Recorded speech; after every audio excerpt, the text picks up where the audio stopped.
qalbigan waxaa kaaga taagay dhexdiisa hamoogin jacayl oo keliya ee waxaan kaaga dhisay taalo aan ku qoray magacaaga. macaan ogow fikir igama dhammaado ilaa aan qorayo waraaqdan, waxaana halhays ii ah oraahda gaaban ee waan ku jeclahay.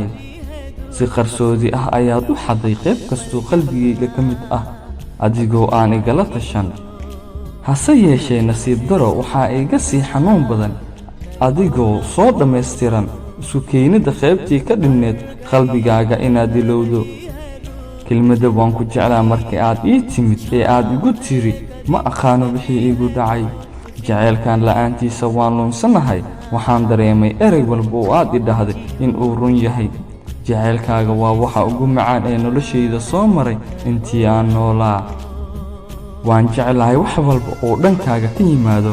xiisaha fariimaheena jacaylka waxay ay asal xoog u yeelaan jacaylka udubka ah ee aragtida u koreeya.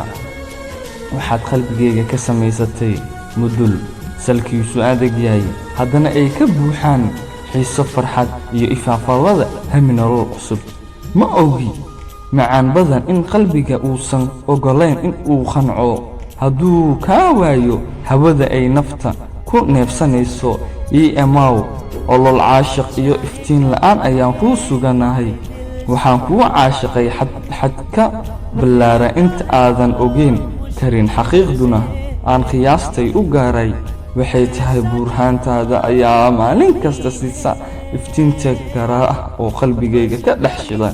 xitaa haddii aan si kasto isku dagaalno waxaa kuu baahan nafta oo aad daawo iyo dugsi u tahay. ma ogi naftayda in holac qalbigayga ka shidan qofka keliya ee damin kara aad adiga tahay. mase la socotaa in codkaagu uu ii furo sameecadaha maqalka dhagahayga. maalin ayaa ii dhaaftay anigoo aanan dhahaynin dhoolacadayntaadii quruxda badneed ee waaberiya kasto aan ku indhadhoogsado jiray.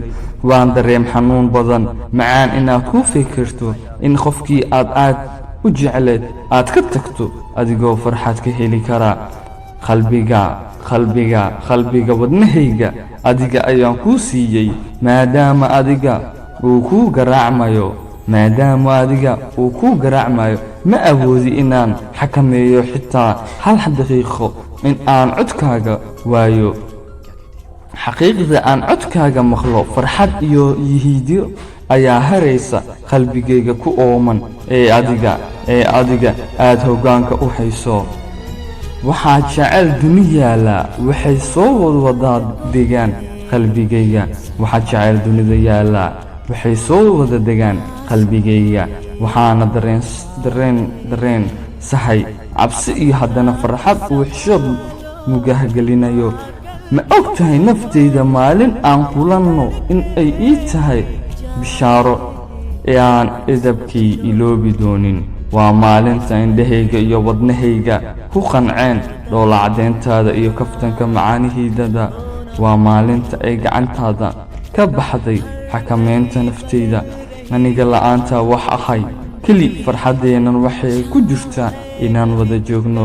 iigu noqo saafi sida shaati cad uu nadiif u yahay oo kale.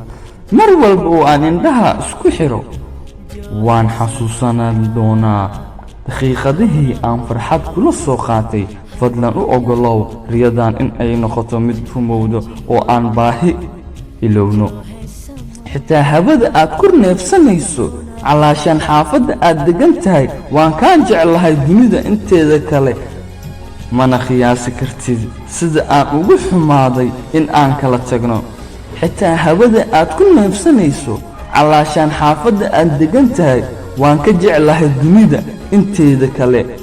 mana qiyaasi kartid sida aan ugu xumahay in aad ka tagto.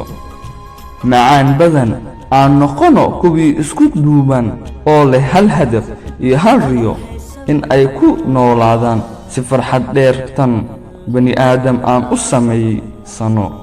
ogow haddii aan adiga ku waayo waxay iila mid tahay in aan adduunyada waayey. waxaadna ogaataa qalbi in dadka asaageen ah ee na isku keen yaqaanaan ay igu kaftamaan iyaga oo ii haysta in aan adiga daacad ku ahay. dadku way ila yaabaan sidii aan jecel khalad kaa galay, laakiin arrinka sidaas meehee maxay igu haystaan wax sax ah oo waxay la yaaban yihiin sida aan jecel daacadda ugu ahay ee aan naftayda adiga kaaga jeclaaday. qaali ma og tahay in xitaa telefoonkaaga ay igu qoran tahay marka aad isoo wacayso nafta?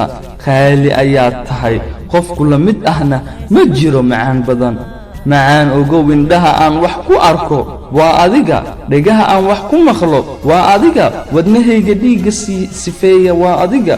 waxaan sidaas u noqday waa hami fog oo ah inta noloshayda ka dhiman in aan adiga kula qaato. meesha aan ka fakarayo maanta iyo biri ma aha macaan, ee waa inaan wada noolaanaa xitaa aakhiro. macaan badan adduunka adiga ayaan kuugu jeclahay, mana ku iloobi doono inta aan noolahay. meel aan adiga kaaga fogaado kuma noolaan doono. riyadii xalay iyo xasuusihii ii qaaday dhigaye saaka xagga ayay martay uu yihi waxaan ay ku rajaynayaan inaad samo ku soo toosto. sheekadii xalay waxay dhistay hurdadayda xalay. qorraxdii hadda soo baxday waa mustaqbal kale. subax wanaagsan.